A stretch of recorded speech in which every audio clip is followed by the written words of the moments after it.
Remember how I said my ex was outside of the hospital when I went to go get help and they did all of that terrible stuff and I ended up just getting released without getting any help?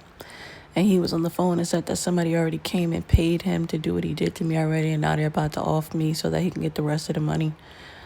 It seems like whoever this is, whatever this group is, whoever this person is, has been coming after me or has been approaching people about me since I was a little kid. Like just certain things. I remember my childhood best friend from middle school. Her mom, one of them, right? I'm gonna call her N. Her mom, like, went to the school and was like, I don't want her near my daughter anymore. I just don't want her near my daughter anymore. I think she's a bad influence. And I never did anything wrong to her daughter, right? And she just abruptly picked up one day and just moved down south and like left the city. And then I had another best friend, right? And when it became more evident we were best friends, because people didn't really know we were best friends like that beforehand, we're going to call her Kay, right? She abruptly, her family, like they lived in a regular teeny apartment. And then all of a sudden, they got a mini mansion and just left the state and just moved, and she just stopped talking to me completely. And then she went down like this like self-sabotaged the self-sabotaging type of how do I put it, like path for herself. And then she just cut me off. She didn't want to be friends with me anymore. She didn't want to talk to me. And then she had randomly met this other girl. I'm going to call the other girl. Her name started with an A. And was like, oh, this is my best friend. This is my best friend. We always got a new best friend. Like, like it seemed like it was something done to like hurt me. And then I had another friend. We're going to call her M. Her too. It was like, we were really, really close, really, really cool. And then her mom started like attacking her. She kept coming to me telling her mom was attacking her, like putting her hands on her. She said her mom bit her and broke her skin, all of this stuff. Like, and then she just abruptly ran and moved down south when I got burned and I was in the hospital. And I was in ICU. The day that I went for my surgery, she just up and ran down south.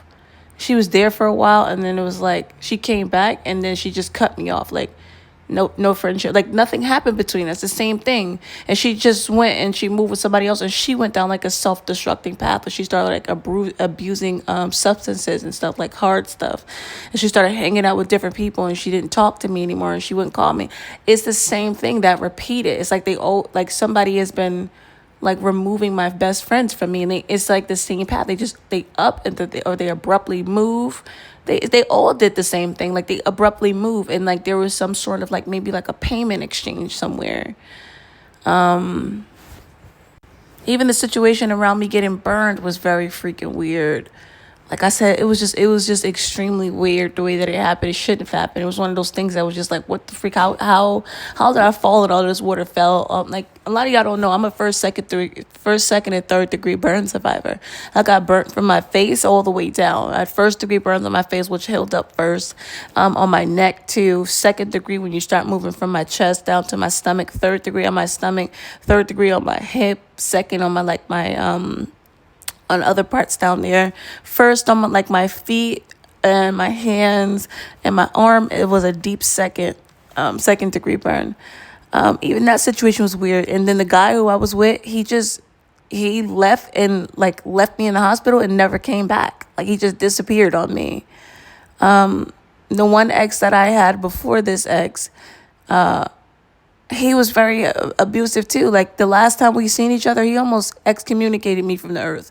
He put his hands on me multiple times. He pushed me and almost slammed me into like a metal rod sticking out of a wall in the basement. He was hyper control. Like I always say that was the relationship that set me up to even be susceptible to the type of abuse that came from that ex. And it was just weird. And then like I remember when I would be in situations where I was with these exes and I would go to certain family members for help, they would like convince me to stay with these men. And I'm like telling them crazy stuff. Like now that I'm older and I've like done the healing and I've learned about narcissistic abuse and all of these different things.